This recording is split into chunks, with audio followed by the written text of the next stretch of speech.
Today on Heavy Metal Frequency, I'm reviewing Arch Enemy, Anthems of Rebellion. This is a reissue of their 2003 album, released in 2023. This is the precursor to Doomsday Machine. I feel like Arch Enemy is... I just get this vibe that they're kind of like the Melodeath version of Queensryche. I feel like this is not quite as dark as Doomsday Machine. It doesn't have quite as much of a thrash element. There's some elements of things like thrash, groove metal, classical, a little bit of doom metal in places, some crossover thrash and punk, but it's still primarily Melodeath. I feel like Doomsday Machine is sort of more of like a Melodeath thrash album with some other stuff. And so, since I basically consider Arch Enemy an extension of Carcass, this is very interesting for them because it's slightly less of a hybridized Melodeath album. And as far as me comparing them to Queensryche, it's not because I just reviewed Operation Mindcrime. It's more because this is almost like a pseudo concept. It's somewhat conceptual. It's not Operation Mindcrime level high concept. High concept means easy to summarize. It's not a concept album, really. And it has that same kind of vibe. Just for some reason, I feel that way.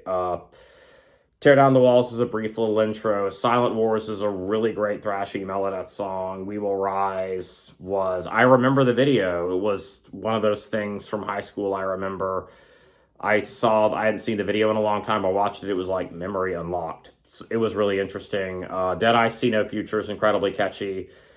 Michael and Christopher's guitar playing just kind of steal the album for me. Then they work so... Michael, Christopher, and Angela work so well together.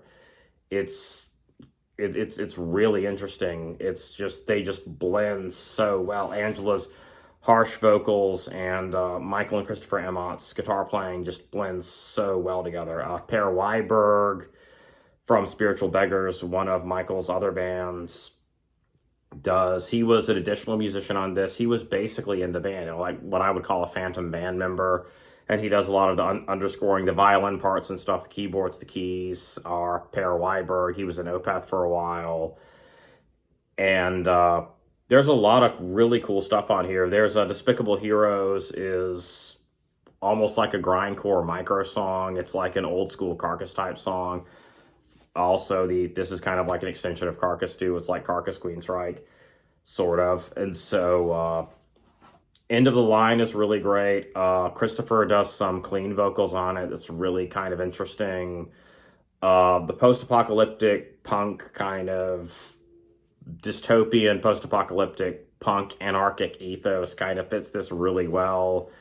And I really, really like that. This is a really fantastic Melodeath album. It's considered to be one of their best.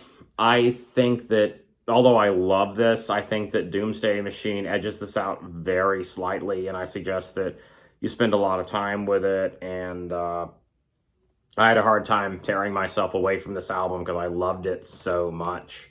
And I'm going to keep going, and I suggest you get a copy of this, FYE Amazon, however, iTunes, and this is a fantastic Melodeath album, and you will not be disappointed. Thank you.